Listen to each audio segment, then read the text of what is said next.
Antes de sus terribles conflictos, todavía no explicados del todo, con las mayores figuras del clero mexicano, Sor Juana había llevado una vida más que feliz.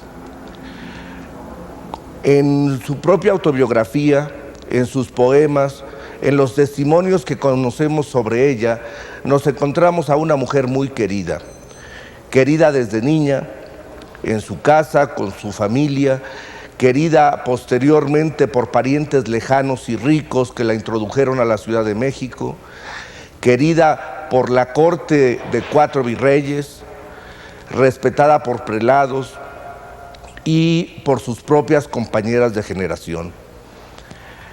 Parecería una monja feliz en una especie de paraíso. Solía decirse en la época que los conventos eran paraísos terrenales. Lejos de la idea moderna que se tiene de los conventos, en aquella época eran lugares de felicidad, de alegría, de buen vivir. Tenían celdas hasta de 2 pisos, las monjas disponían de su propia cocina, de servidumbre, y era el mejor tipo de vida que podía conseguir una mujer soltera. Sor Juana quería el convento como ese tipo de paraíso de soledad, de independencia femenina, pero también como un lugar de estudio, como un enorme claustro de letras y de artes.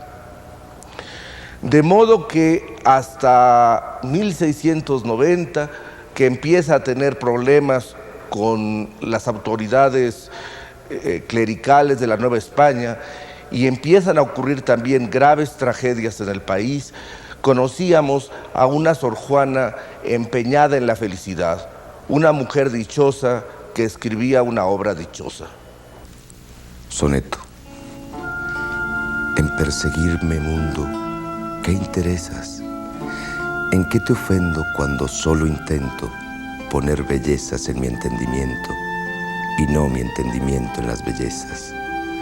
Yo no estimo tesoros ni riquezas, y así siempre me causa más contento poner riquezas en mi pensamiento que no mi pensamiento en las riquezas.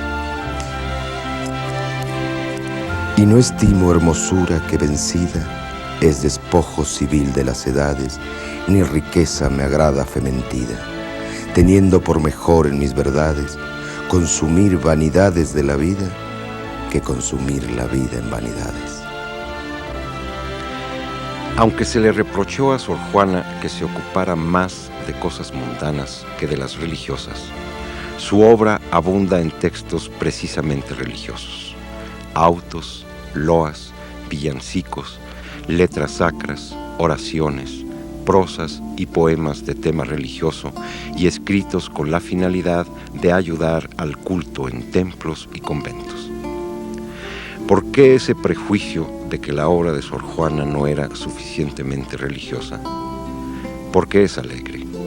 No escribió en la mayor parte de su luminosa vida sombríos ejercicios espirituales ni mortecinos ejercicios de contrición, sino fiestas religiosas, domingos de placer con Dios, la Virgen, los santos, los españoles, los criollos, los indios y los mulatos.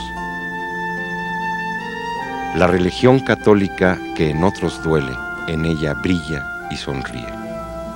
Es la católica del Niño Jesús, de la Virgen alzada a los cielos, del Domingo de Ramos y del Domingo de Resurrección, y no tanto la de la Cuaresma opaca ni la de los cilicios.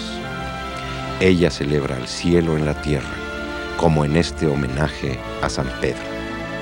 Serafines alados, celestes jilgueros, templad vuestras plumas, cortad vuestros ecos, y con plumas y voces aladas, y con voces y plumas templadas, cantad, escribir de Pedro los hechos, y con plumas y voces veloces, y con voces y plumas las sumas, cantad, escribid los hechos de Pedro.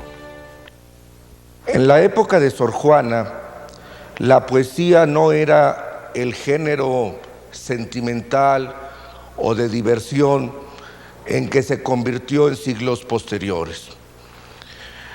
La sociedad novohispana era analfabeta incluso en sus más altos niveles, es decir, vivía escasamente de una cultura letrada. Sus grandes aportaciones, no solo estéticas, sino intelectuales, provenían de la literatura oral. La literatura oral tenía dos grandes fuentes, los sermones y los poemas. De tal manera que cuando Sor Juana decide hacer una inmensa labor poética, está respondiendo a múltiples necesidades. Hay villancicos para que canten los niños en las festividades, hay poemas de homenaje a los hechos importantes de la corte o de la iglesia, hay ideas morales, ideas filosóficas, hay un aprendizaje de toda la cultura universal que de esa manera se naturaliza como mexicana, hay juegos y fantasías de simple diversión. Más que un solo género poético, podríamos hablar de muchos géneros poéticos y de muchas aportaciones que Sor Juana da en cada uno de sus textos.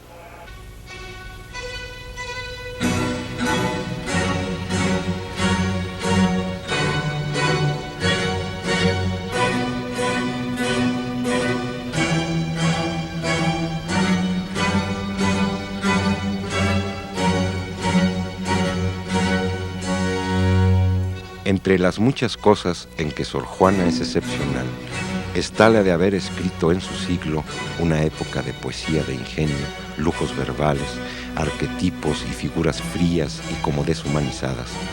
Algunos poemas que en nuestro tiempo admiten una lectura romántica y que la han hecho no solo popular, sino favorita de la lectura sentimental y de el declamador sin maestro. Pero fueron escritos de otro modo. Muchas veces hay una distancia analítica, reflexiva, ante la pasión y no una mera efusión personal.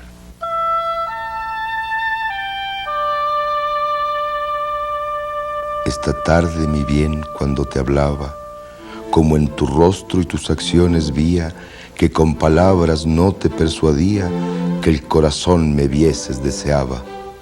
Y amor, que mis intentos ayudaba, venció lo que imposible parecía, pues entre el llanto que el dolor vertía, el corazón deshecho destilaba.